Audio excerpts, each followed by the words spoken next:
Welcome to Fun with Annuities with your host, me, Stan the Annuity Man, America's annuity agent. Can annuities be fun? Can contractual guarantees be fun?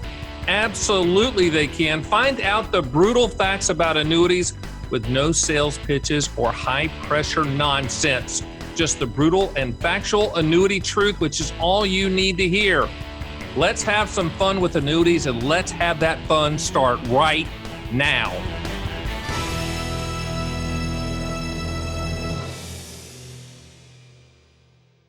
Welcome to Fun with Annuities. I'm your host, Stan the Annuity Man, America's annuity agent, licensed in all 50 states. So glad that you joined me. Welcome to everyone on all major podcast platforms and on the Fun with Annuities YouTube channel, where you can see my guest and I interact facially.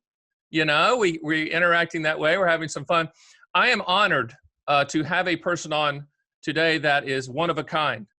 He's been called the founder of the 401k. If you have a 401k, this is the guy behind it. His name is Ted Benna, and I really am excited for him to come on and tell his story. Welcome, Ted, to Fun with Annuities. I really appreciate you being here. Oh, thank you very much, Dan. It's definitely my pleasure to be with you today. Ted's background's a little bit. Let me go into your background real quick, Ted, and then I want the stories behind the background. So as I referred to him earlier as the father of the 401k, he's called that because he created and gained IRS approval of the first 401k savings plan. And he's received numerous citations and awards because of that, you know, innovation awards, etc.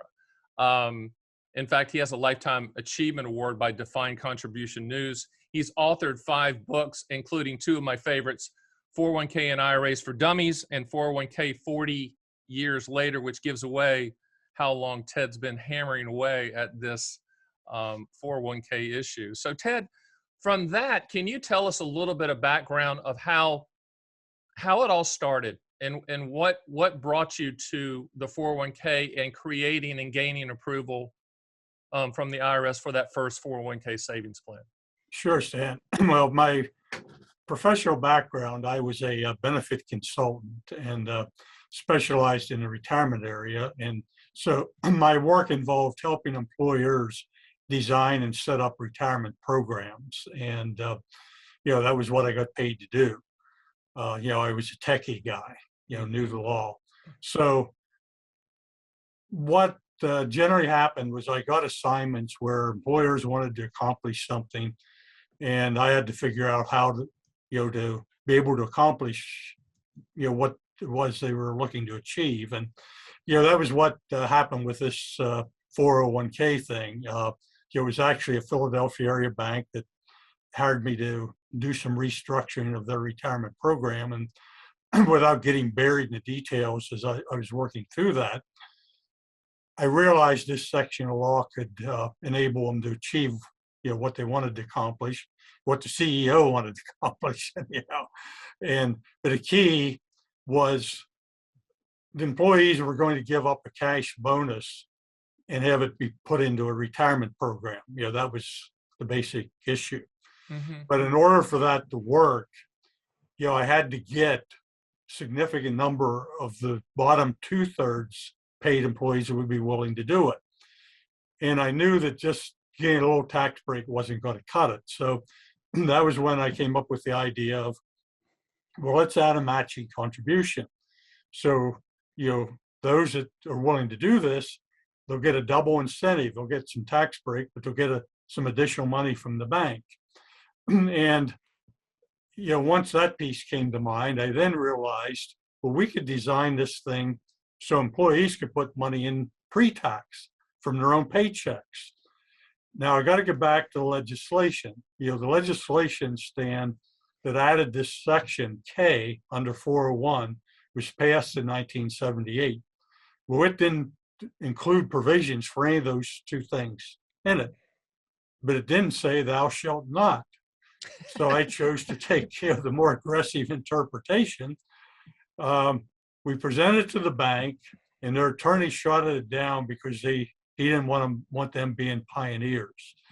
So we eventually did a plan for the bank 2 or 3 years later. Okay, but the first actual 401k savings plans with matching contribution and employee pre-tax contributions we did for our own little consulting company. And, that began January 1 of 1981. That was the very first plan. What was you mentioned the CEO's goals when you talked to him. What were those goals? Were they general, broad, or were they specific? Did he have a vision for the future that he didn't know he had at that time when you Well, talked to him? there were two things, Stan. It was, like many banks historically back in that time, they paid a cash bonus. When banks initiated those cash bonus plans, they were supposed to be tied to profits. You may get it, you may not. Like at the end of the year, they were given a cash bonus. End of the year. Got and it. The reality is they got ingrained. So Sure. kind of got embedded that, yeah, we got to do this, so they're going to be mad at us type thing. Right. So that was one reason, is one to get away from. But the other one was marginal tax rates for higher paid that time were in 70% range. Oh, that's so right. He personally, he got his 2 weeks or whatever it was bonus. Yeah, he's giving Uncle Sam 70% of it. Okay, so that was a factor. Sure. And then the other thing, he was looking to grow. This was a suburban Philadelphia bank. He's looking to grow that bank, and he had to attract talent from larger banks.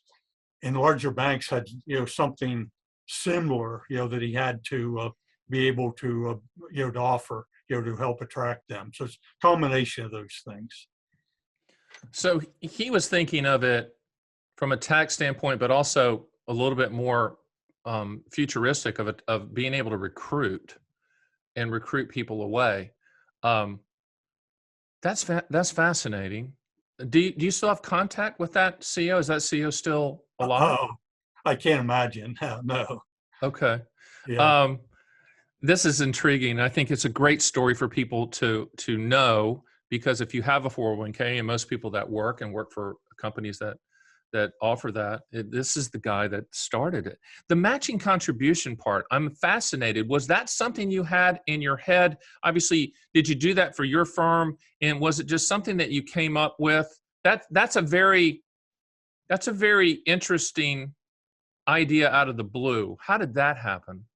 Actually, it wasn't totally out of the blue, Okay.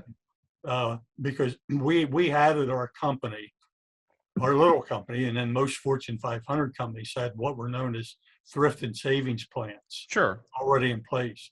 And what happened with them is employees put money in after tax, their own money, rather than pre-tax, and they got a match from their company.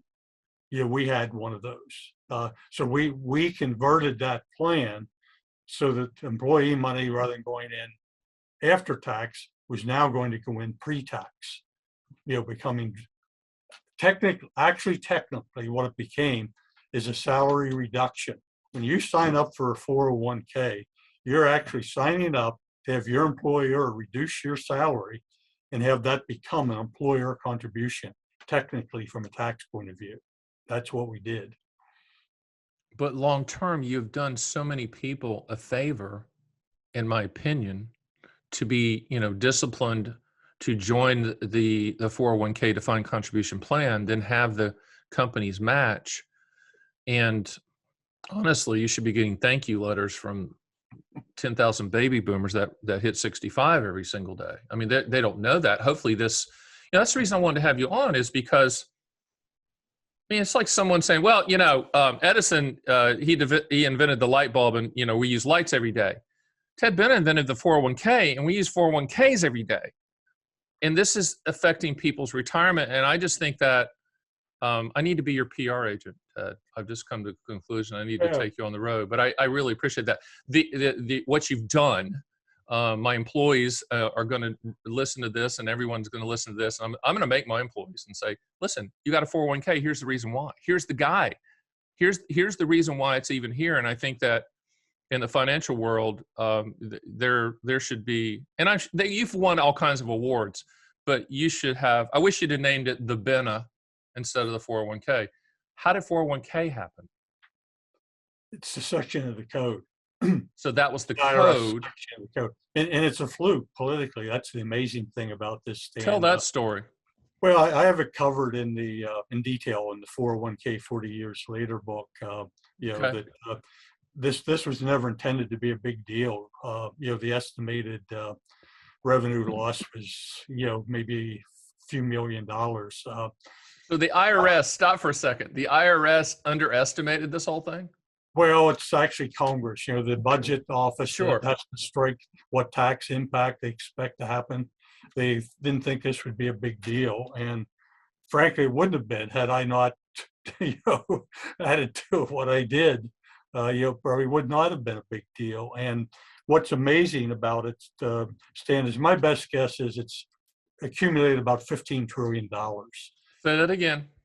About $15 trillion.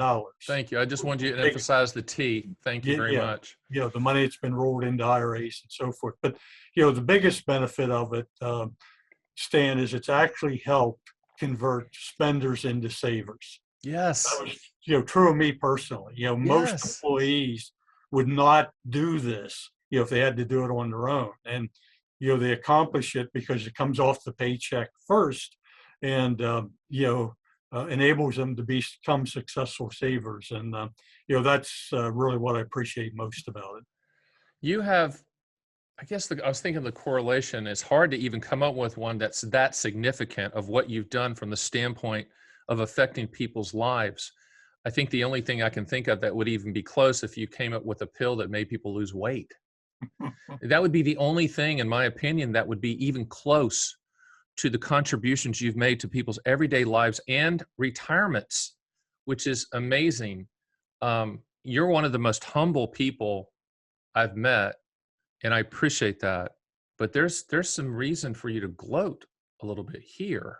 Yeah, well, there's a reason to be humble, Stan, and it's been covered in interviews and in the book as well. I don't think I came up with this on my own. My faith is a big part of my life, and I definitely feel I got some divine help on this one for sure. Wasn't smart enough to do it on my own. Interesting. So that helped me from getting too big of a head. I got to keep that in mind. I understand that, but I really want my listeners and viewers to realize who is speaking today, and the impact that he has had on the United States of America, ongoing, whether he's going to be alive or not, it's going to be ongoing. His legacy is going to be unmatched. I don't think there's anybody that has this type of legacy, especially in the financial industry, that I can think of. That's the reason that that I wanted him on.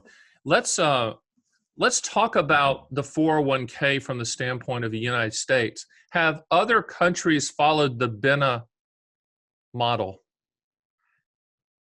There are some other countries. I had the opportunity to visit Japan a whole bunch of years ago, when they were looking into doing something similar. And, Australia's had a similar system. Argentina, some other countries, got contacted, somebody from, Israeli government at one time as well. And, so there are definitely others, who have some type of similar program. Tell us about the working with the IRS. I'm sure that was just a walk in the park and just some of the best times of your life. And the fact that they're so open to listen and they use their mouth and ears and in proportion, listening first, of course, without any type of interjection of ideas or no's. I'm joking, of course. Can you explain how that went? Because that had to be a challenge. Well, a significant issue here was my senior partner was concerned, that once Treasury began to hear about this, that they would shut it down. So we happened to be fortunate. This was happening at the time Ronald Reagan won his first term. And we had a client of ours, Drew Lewis, who got appointed as Secretary of Transportation. So we met with him and he introduced us over to the Treasury folks. And so as a result of that, Stan, I had the opportunity to dialogue with the guy who was actually writing the regulations in Treasury. That was going to be the key in terms of what happened here. And, I was able to explain to him what we were doing and how we could accomplish it. In fact, if the regs didn't exactly support this, the biggest issue was employee salary reduction contributions. That was the biggest issue. and I didn't get any insight to him in terms of what the regulations were going to include, but fortunately they came out in 1981, supporting both the matching and the employee salary reduction contributions. And once that happened, why, it was full steam ahead at that point. Going back to the original company, how did you go to the employees who were used to getting a cash bonus? And I'm assuming there was some pushback. How did you convince them? How were they convinced to be pioneers themselves? And by the way, them accepting the 401k outline and structure that you put together with the CEO of the bank for the first official one outside of your company, how did you go to them and say, hey, this is a good idea? I actually, that was one of the things that led to coming up with the matching contribution, was because a couple of years before that, we did something similar with another bank when, before 401k was enacted.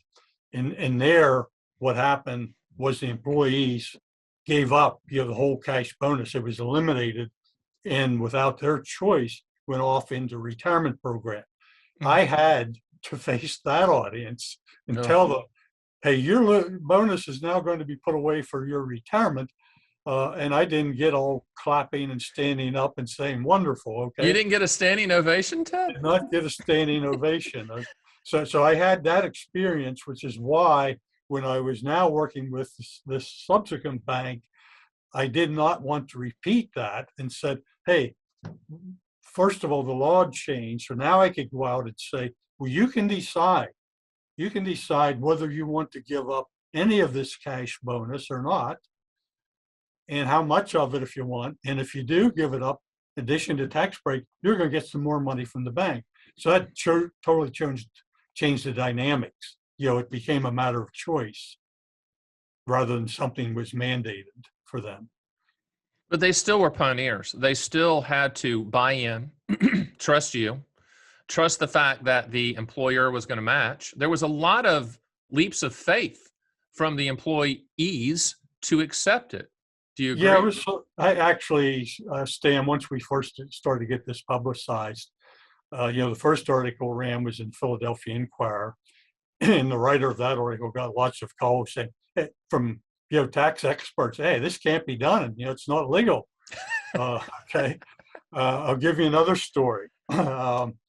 Just how this was viewed. Prentice Hall is one of the tax services. Mm-hmm. They write tax manuals, that go to people that work in tax law. Mm-hmm. I got invited to come up and address them, their executive newsletter group. And I thought I was going to meet with the head of that unit and one of his techie writer guys. So my senior partner and I went up, and he said, well, come on, we want to meet some other people. So I go in, and I walk into a big auditorium that's filled with probably 20 or 30 of their people who write this tax stuff, and they're sitting there, man, they got their arms crossed when I get up in front of them. And it's like, hey, who's this hick, coming in here telling us? Well, about half an hour or so into the meeting, the discussion shifted to, hey, how can we get Prentice Hall to do this for us? It was pretty funny to see that happen. So that's kind of stuff we got. Another example was Bethlehem Steel was one of the first big companies I worked with. And, I met with their senior execs and said, hey, look, it's time for your employees to start saving for retirement, because savings for retirement was unheard of in this day and age. Their HR director politely told me, our employees don't need to do that. We take care of them forever. And you said? Well, I didn't say anything, but within a couple of years, they were out of business. Yeah, So no doubt. No doubt about that. So.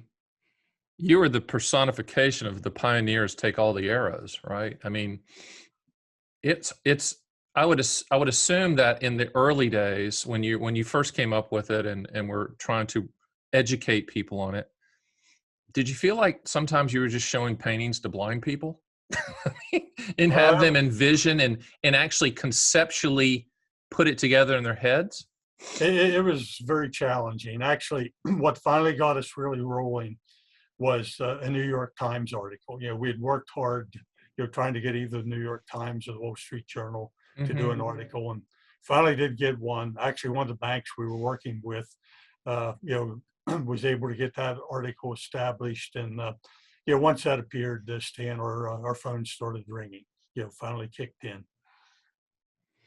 Interesting. How long did it take for it to, in your mind, get some momentum and get that critical mass where it was feeding on itself and people were calling, and you really didn't have to sell it or educate it anymore. You had reached that point where people accepted it as a valid concept for employers, and it was off and running. How long did that take from inception, that September day, that in 1979, to when you kind of looked at your partners and went, wow, this is really catching on? Yeah, it was the key to that were the regulations coming out of Treasury. We had some early people like J.C. Penney and Bethlehem Steel, who were willing to consider this early, but a lot were waiting, to see what the regulations were going to include. And they came out in the fall of '81.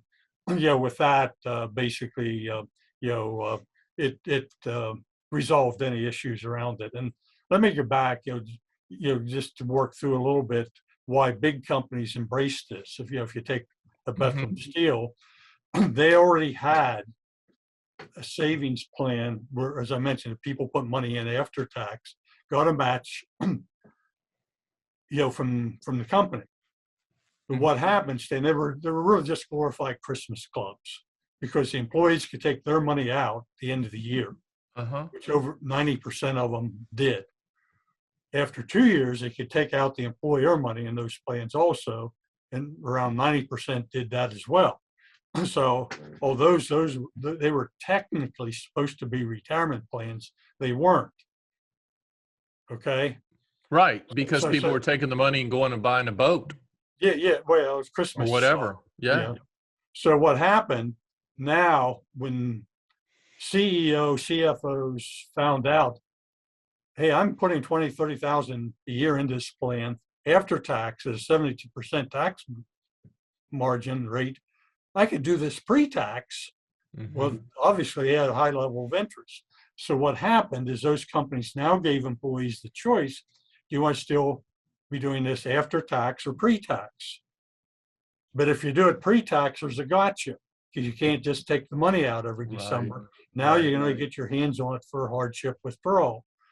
Well, what happened is it converted most of those employees, going back 40 years or so ago, to shifting from Christmas club mentality to long-term savers for retirement, switching to pre-tax. And, and I've had family members, a number of them who've retired from companies like that, over the years, say, hey, I really want to thank you for doing this, because, hey, it enabled me to successfully retire.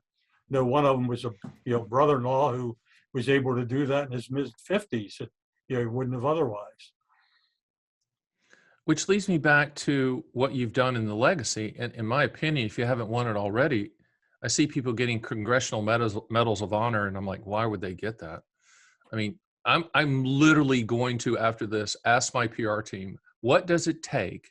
Who do we have to talk to get you a congressional medal of honor, to let people know who you are? And the fact that millions and millions of employees who have retired because you lovingly handcuffed them to make that money grow and compound. That's what you were doing. What you designed was loving handcuffs, so that people would not get to the end of the year every year and take the money out and go blow it on Christmas gifts or living or whatever they had to do. I just think that this is a bigger issue than what people, I was talking to someone the other day. I said, I'm having Ted Benna on, the father of 401k, and they're very smart. And they went, yeah, that was a great idea. And I went, no, stop for a second. It's bigger than a great idea. A great idea is is Velcro on shoes. That's maybe that is. But the point is, this is a little bit bigger than that. And it's interesting to hear from 1979 to 1981, you're a 2-year overnight sensation. And those must have been some really hard 2 years of trying to educate and get the IRS on board, et cetera. But I think once the employers saw the light, I'm assuming they got behind it, and that's the reason it got done, right?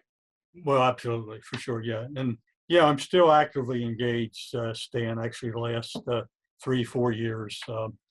In addition to writing the 401k RAs for Dummies book, updating that, we have almost half the workforce that doesn't have a private retirement plan. It's still a big issue. Still, it's that much, one Yeah, half. almost close to it. And Wow. so I've been working on, making it easier for small employers, to be able to have a retirement program available. And, in the book, I've covered ways for small employers to be able to do that, the Dummies IRA book.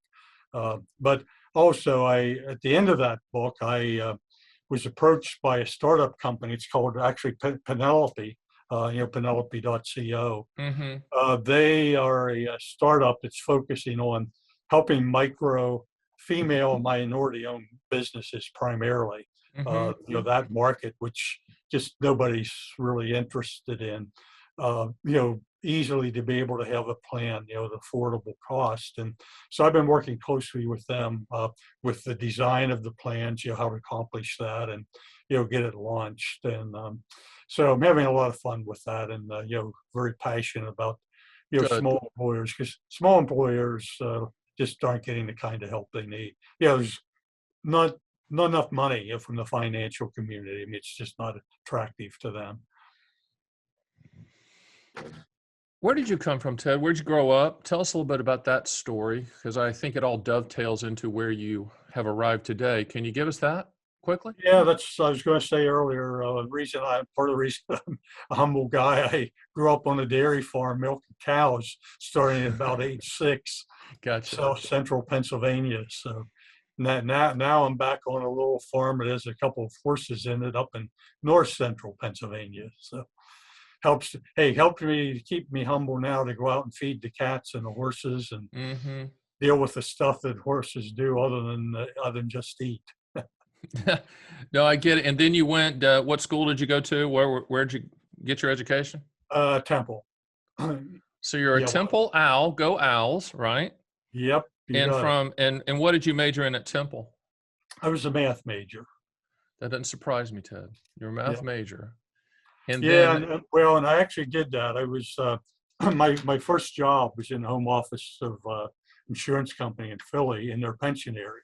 That was where I got my early training. And I was actually an actuarial grunt. I started on the defined benefit side of the pension, the business. That's where my original training was. And so I worked full time there and did the Temple thing at night, which is an interesting experience, to do that. So.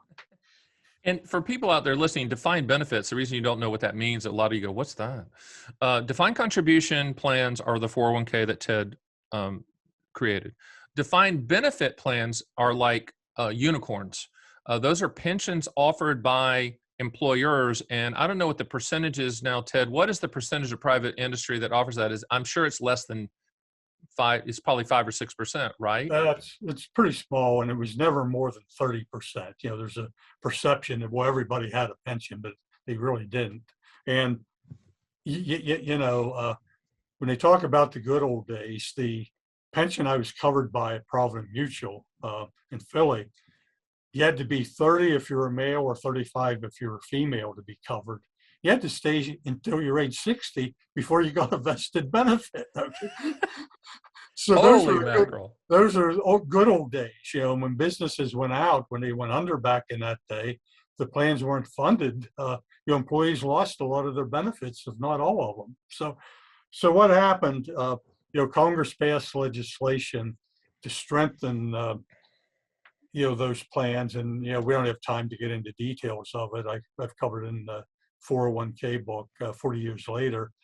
It became impossible to sell pension plans, so I had to switch over.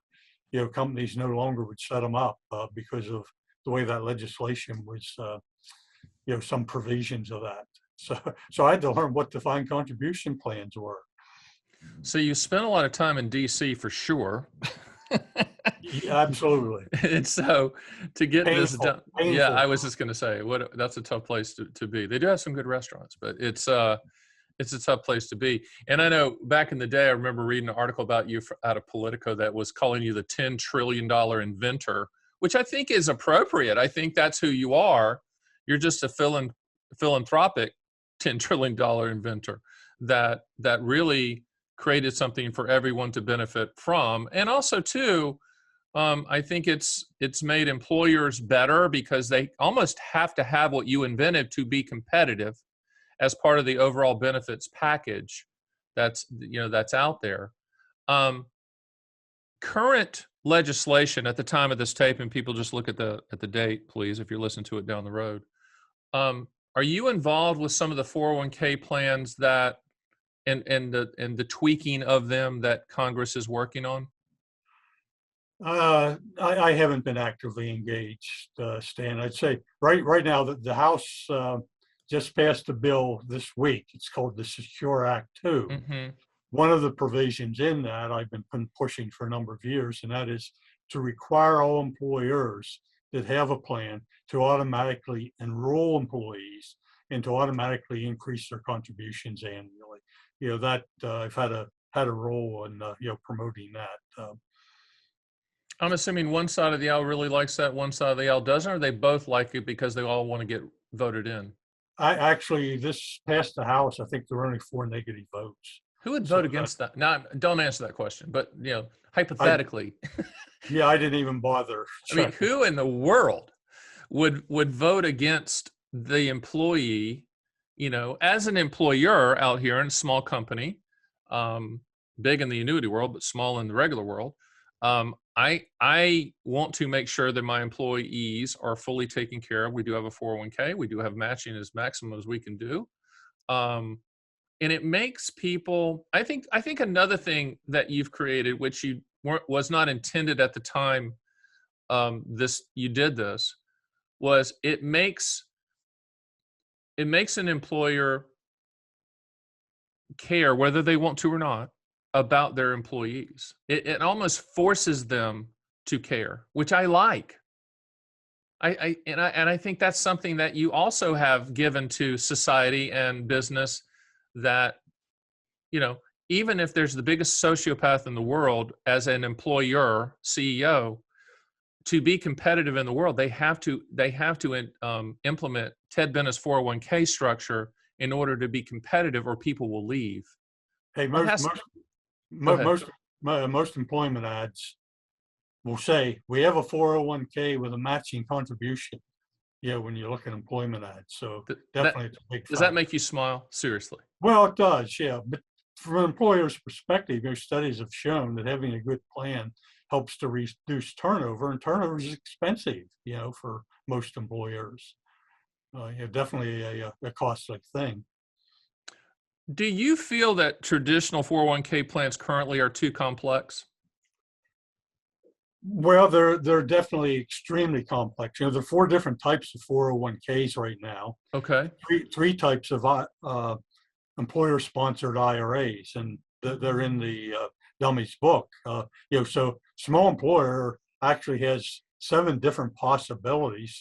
So yeah, they're definitely complex. And one of the things I was just talking, before I got on here with you, I was on with folks from Penelope on a call, and we're working hard to make it easy for these micro employers that don't have a lot of time by having a plan that pretty much is just click and set up. Everything is designed to make them fail-safe plans, that are Mm-hmm. you don't have to worry about compliance and all the complexities of 401k.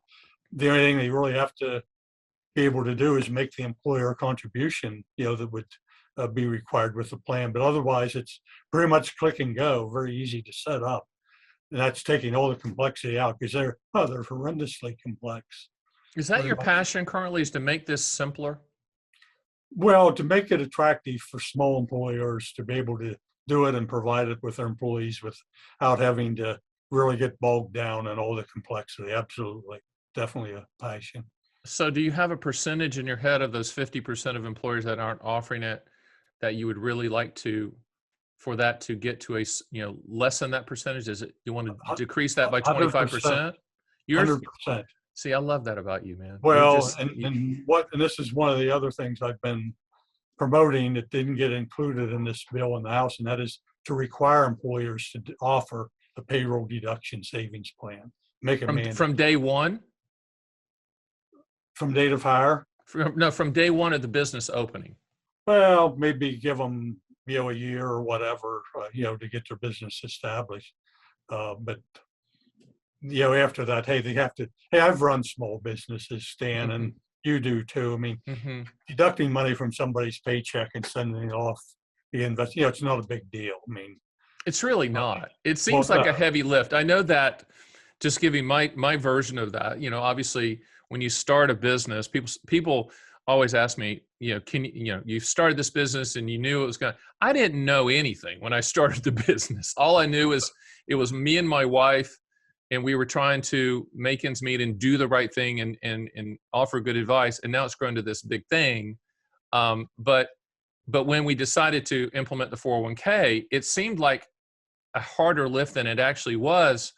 And when we did it, I'm like, man, that was easy. What's the big deal?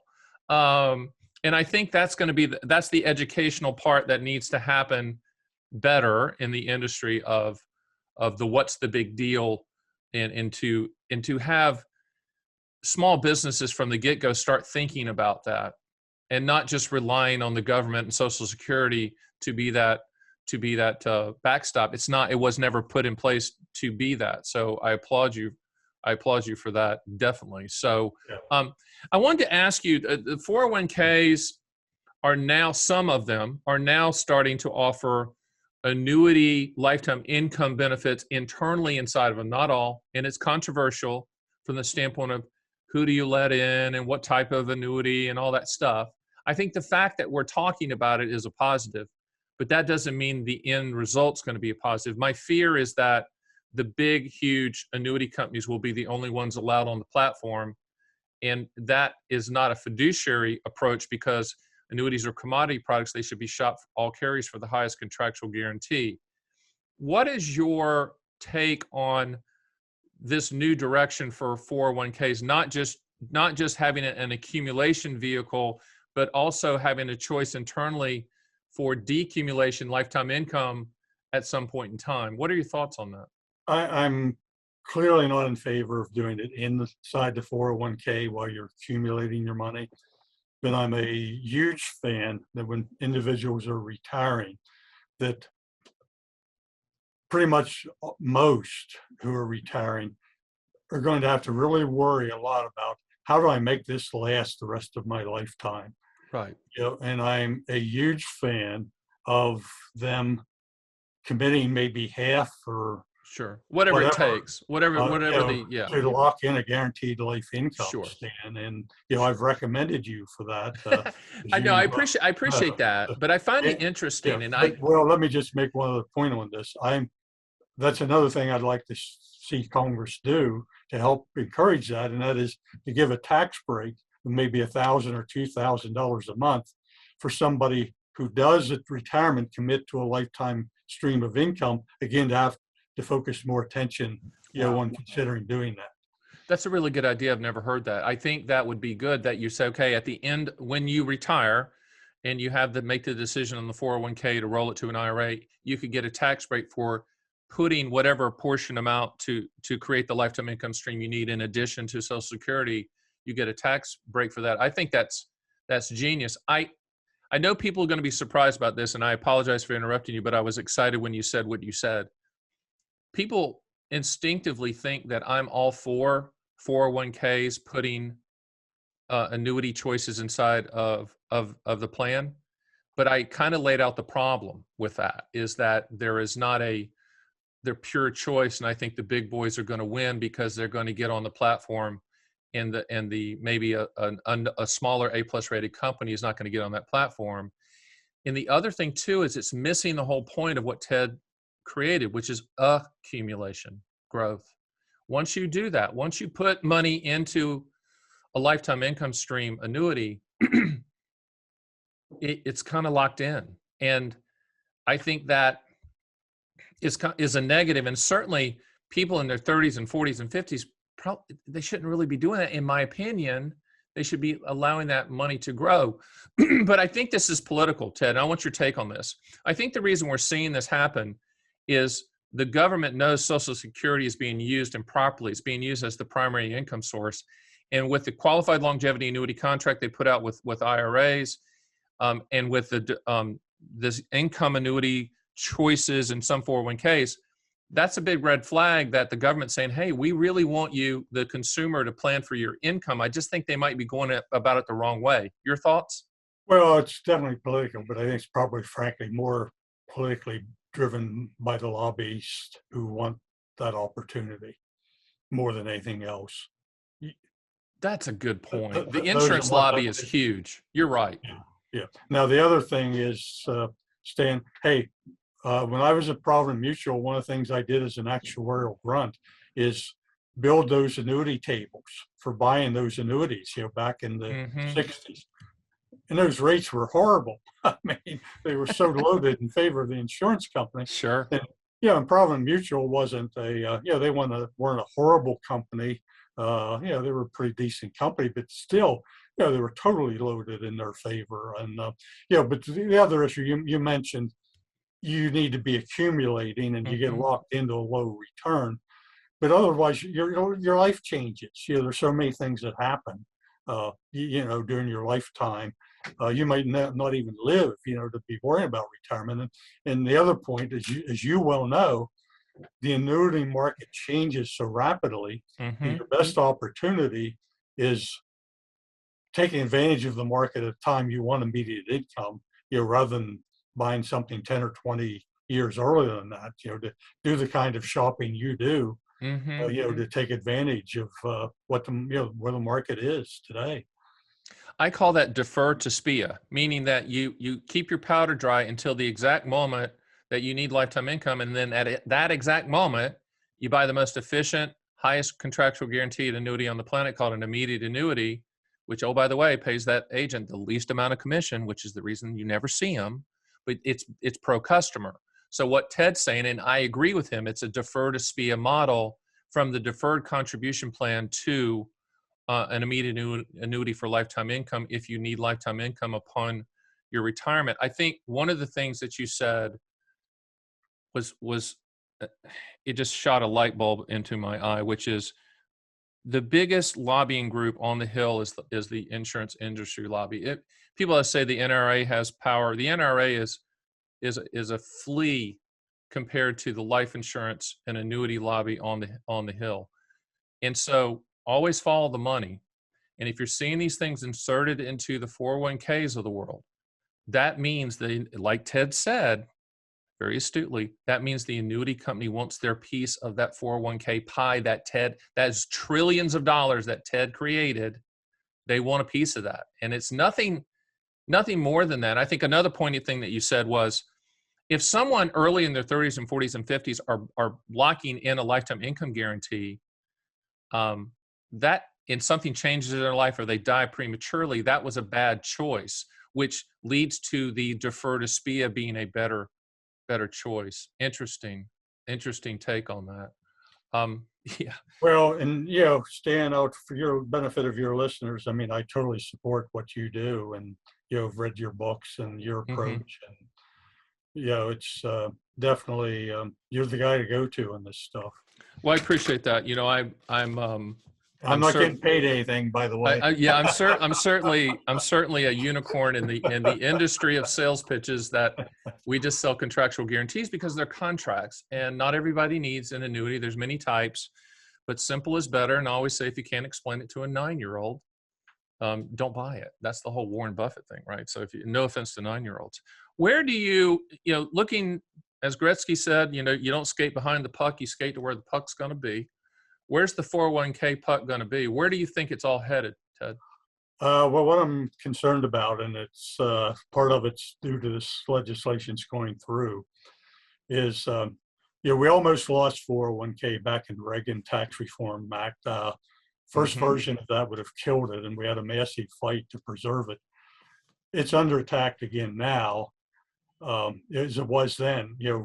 It's what are known as backdoor tax revenue raisers. And we're back in that world again where, they're looking to do it backdoor. And so this current legislation, the Secure Act 2, will require the catch-up contributions must be Roth contributions. Backdoor tax increase. Got it. They also have a provision that employer matching the employees collect for them to be Roth contributions, which administratively would be extremely ugly thing to do. But there's been talk that Roth administration would like to eliminate the tax deduction for 401k contributions and turn it into a tax credit. Ugh. So we have a major battle, a major battle coming. It started. If this legislation goes through, requiring that the catch-up has to be Roth and employees being able to elect to Rothize their match, there's talk, and actually back into the prior administration, of having the 401k all be Roth after tax rather than pre-tax money. Is it IRS behind that? Who's behind that? It's politicians, not IRS. It's, hey, how do we get more money now rather than later? I'm not a big fan of Roth, by the way. Me either. I've written Roth or not to Roth, and it's mostly not to Roth.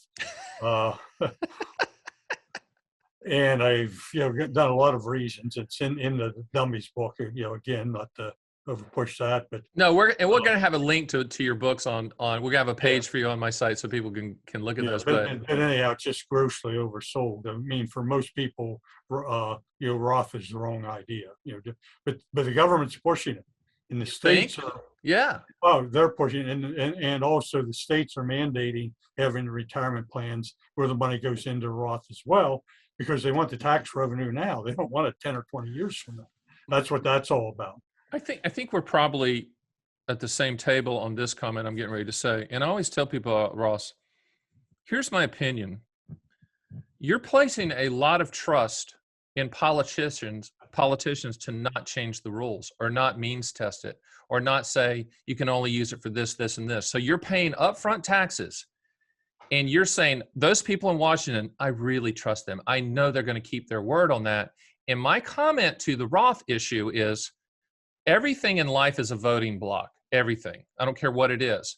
And the voting block for Roth IRA holders is very, very small and can be labeled very quickly by the media as the evil rich.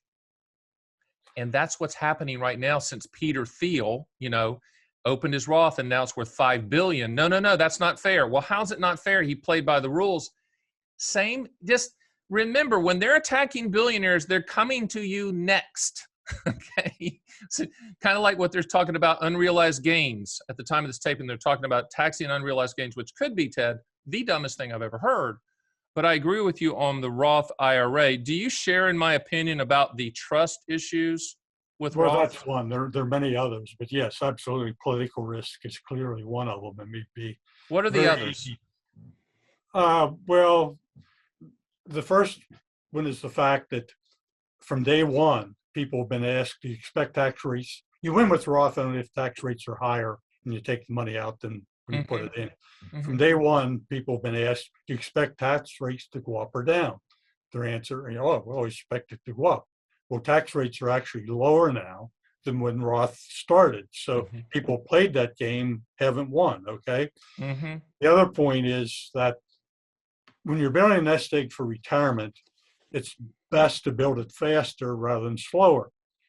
Well, if you're saving pre-tax, you can invest more money for your future than if you're doing it after tax, because life changes. We got pandemics, we have job losses, you have disabilities or spouses die or whatever. So you're in your mid-50s, you're in a better position if you have 40 or 50% more accumulated than what you otherwise would. That's reality, okay? The other is you should put in the full amount it takes to get a match as early as you can. That's easier to do if you're saving pre-tax than after. And then on the political risk side, in the dummies book, I'll use Social Security as example, okay? Social Security benefits never used to be taxed. Up to 85% are now taxed. Correct. I ask people, do you realize, do you know when you're working and you're paying your Social Security tax, that you're also paying income tax on that? Exactly. You're already paying income tax on it. So now you're going to get taxed on the benefit. When I went to the IRS website, Stan, to check the break points from where you go from one bracket, up to the 85%, the IRS website said, we only tax 85% of your Social Security benefit. But it's a great example of politicians going back on their word. Well, absolutely. I mean, classic. It's a classic. It should be at the very top, and it should be an asterisk under the word Roth IRA, which is, oh, by the way, we've been here, we've been to this rodeo before, and this is what happened at the rodeo. They pulled the rug out from under you. Ted, we're getting to the end of the session. I do this all the time with my celebrity guests, and boy, are you a celebrity. And it's called the mic drop moment. And I ask the guests to kind of summarize or leave the viewers and listeners with a thought. It could be anything. So the mic drop moment is yours. Go. Oh, well, I guess those in your audience who maybe have an opportunity to use a plan to save for retirement and aren't doing it, they sure as heck should do it. Don't wait. Don't pass up the opportunity. Take advantage of it. You're going to regret it later. And ladies and gentlemen, that person's named Ted Bennett, the inventor of the 401k, and somebody that my PR firm is going to hear from today, because we're going to push for Ted to get the Congressional Medal of Honor. And I am not kidding. And people that know me well know that once I get on something, I'm going to be on it, because I think the epiphany came to me during this conversation, just how much he has added to the United States of America. And everybody from low class, middle class, and upper class has benefited from Ted's insight, his risk-taking, and his passion for developing and implementing the 401k. So with that, I want to thank everybody for joining us on the #1 annuity podcast on the planet and the top growing business podcast ever. No, it's not ever, but recently. It's just growing by leaps and bounds because we have people like Ted on. So I appreciate you joining Fun with Annuities, and I will see you next week.